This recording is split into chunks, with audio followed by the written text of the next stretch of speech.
এরপরে আপনাকে হলফনামা দিতে হবে, আপনি নিজে, ঠিক আছে? বলছো নিজের চিতায় আগুন দেওয়া, নিজের খবর নিজে করা।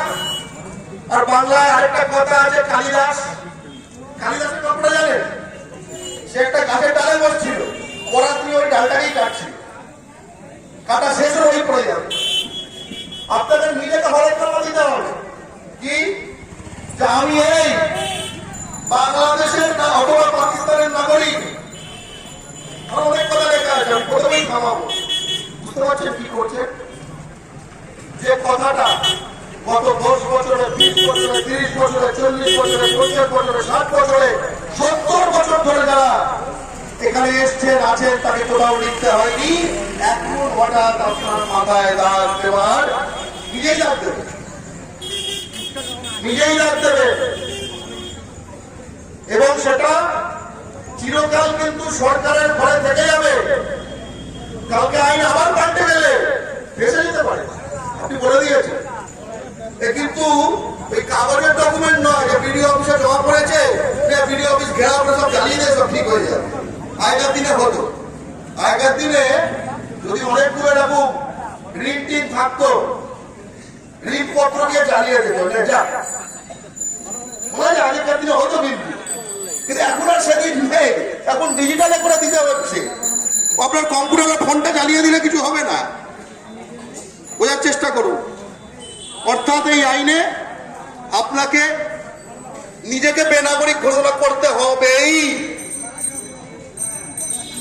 আপনাকে বাংলাদেশের ডকুমেন্ট বা পাকিস্তানের ডকুমেন্ট দিতে হবেই। এবং এত কিছু করে যদি নাগরিকত্বের গ্যারান্টি থাকতো, সেই গ্যারান্টিটাও এর মধ্যে নেই। কি বলছে? 3 স্টেপে ভেরিফিকেশন হবে, তারপরে ফিজিক্যালি ডাকা হবে, তারপরে হইতে পারে। কি ভেরিফাই করবে?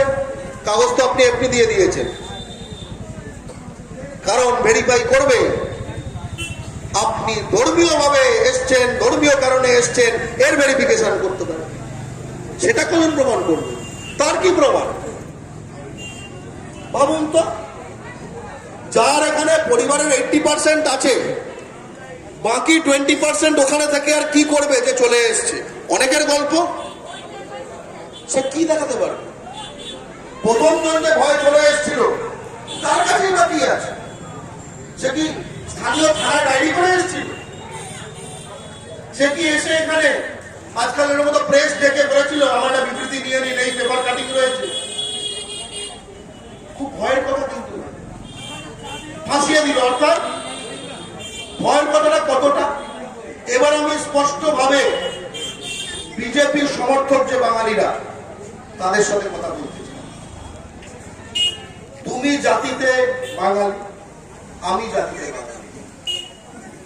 তুমি ধর্মে হিন্দু, আমি ধর্মে হিন্দু। এইখানে কিন্তু বিজেপি করেন না, তৃণমূল করেন না, কংগ্রেস করেন না, সিপিএম করেন, এর কোনো বাক্স নেই। ঠিক যেরকম পেট্রোলের দাম বাড়লে বিজেপি করেন না, তৃণমূল করেন না, সিপিএম করেন না, কংগ্রেস করেন, এর উপর দাম ঠিক হয় না। যা দাম বেড়ে গেছে আপনাকেও দিতে হবে। একই রকম ভাবে যখন এই অ্যাপ্লিকেশনটা করবেন, বিজেপি বলে ছাড়, মন্ডল সভাপতিকে বলা আছে, এসবের কোনো সিস্টেম নেই, কোনো সিস্টেম নেই।